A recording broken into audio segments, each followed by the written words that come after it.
Hello and welcome to another episode of Double J's List.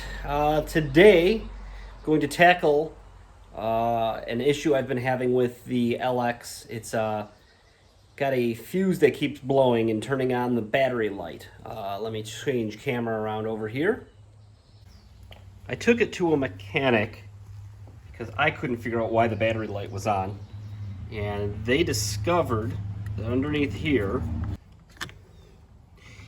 there's a fuse right here that says Alt-S. I believe that's alternator-signal. It's only 7.5 amps. I already took it out. Kept blowing, causing the light to come on. And I followed the line all the way around. If you look down there, you can see it actually burnt through the wire loom and onto the wire, so I think it was grounding out on that exhaust manifold shield.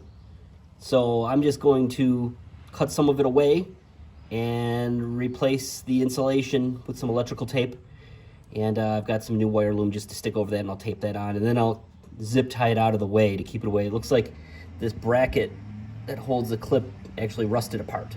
So also I've noticed that this hose is broken off from somewhere, I don't know where. It's not making any problems right now, so it is what it is. All right, I'm back, and I got everything shored up, and I zip tied it to that steel part of that rubber hose that's there to get everything as far away as I reasonably could from that exhaust manifold. And I think that should correct the issue. I'm gonna drive to work tonight, and we'll see if I get another issue again tonight. So I'll put a fuse in, and we'll call it a day. That's what I've got for now. Please like and subscribe if you want to see more content about the LX470 or anything else automotive. Thank you.